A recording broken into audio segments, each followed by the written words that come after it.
पहला बार गिरिडीह हुआ है। देखिए, सबसे पहले आप सभी को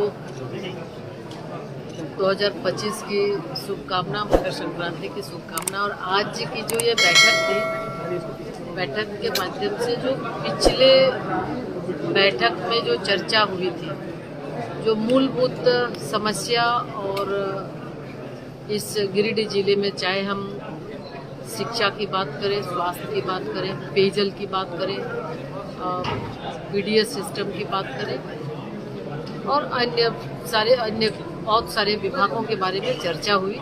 लेकिन फिर वही स्थिति बताया कि जो नल जल योजना है, बिल्कुल नल जल योजना की स्थिति आज भी बद से बदतर है। और पिछले बैठक में एक निर्देश दिया गया था उपायुक्त को, तो उसके अनुसार उन्होंने सभी प्रखंडों में इसकी जांच भी कराई और जांच कराने के बाद रिपोर्ट राज्य सरकार को भेजा गया।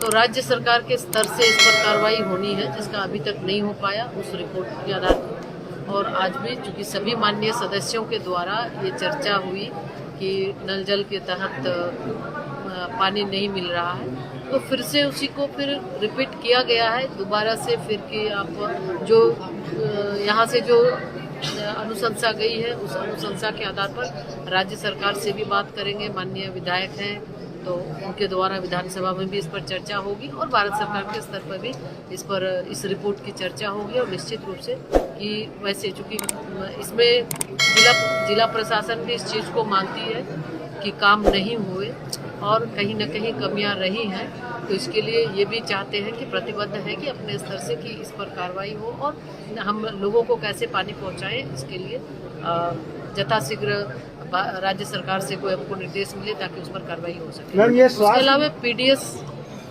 समस्या पर भी हुई है, पीडीएस के बारे में भी। तो पीडीएस सिस्टम जो ये चला आ रहा है, बैकलॉग की समस्या चली आ रही है। दिशा बैठक में आज ये एक सर्वसम्मत निर्णय लिया गया है कि हम बैकलॉग के फेरे में बहुत परेशानी हो रही है। कहीं न कहीं ये जो गबन हुआ है पहले, चाहे फिर जिस भी तरह से जो लैप्सेस हैं, तो अभी उस पर न जाके हम करंट जो अभी मिल रहा है लाभुकों को, उसको ये पता चल पाए कि हाँ ये किस महीने का राशन है, तो करंट हम उसको राशन का वितरण करें, इस पर निर्णय हुआ।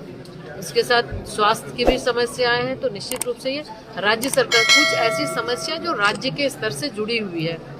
147 के लगभग यहाँ पोस्ट है डॉक्टर का, 212 और उसमें से मात्र 45 या कुछ डॉक्टर हैं। तो निश्चित रूप से जब तक राज्य सरकार नहीं चाहेगी डॉक्टर का, जब तक यहाँ पे पदस्थापन नहीं होगा, तब तक हम स्वास्थ्य व्यवस्था को सही नहीं कर सकते हैं।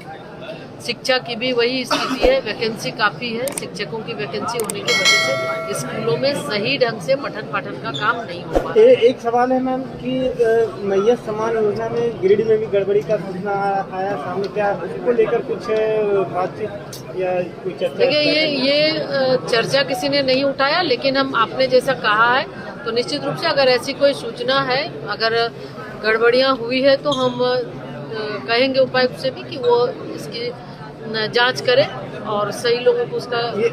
मैम, बार दिशा में कई मुद्दों को लेकर सवाल आ रहा है और बार आप लोग के द्वारा देखिए कुछ ऐसे मुद्दे हैं जो राज्य सरकार के स्तर से है और राज्य सरकार नहीं चाहती है कि राज्य के लोगों को शुद्ध पानी मिल सके, अच्छी स्वास्थ्य की सुविधाएं मिल सके, हमारे बच्चों को अच्छी शिक्षा मिल सके, और बिल्कुल राज्य सरकार इन सारी चीज़ों को लेके उदासीन है। और बार दिशा बैठक के माध्यम से चर्चा होती है, हम ये रिपोर्ट भी भेजते हैं, लेकिन राज्य सरकार, ये सिर्फ गिरिडीह की बात नहीं है, पूरे राज्य के अंदर यही स्थिति है। तो राज्य सरकार का प्राथमिकता कुछ और है। राज्य सरकार जो जन मुद्दे हैं, इस जन मुद्दों से उसका कोई सरोकार नहीं है, जिसके वजह से आज ये स्थिति है कि भारत सरकार पैसा देती है, वो पैसा सही ढंग से न वो खर्च कर पा रहे हैं और न ही उस पैसे का सही उपयोग हो पा रहा है, न राज्य के लोगों को इसका लाभ मिल पा रहा है।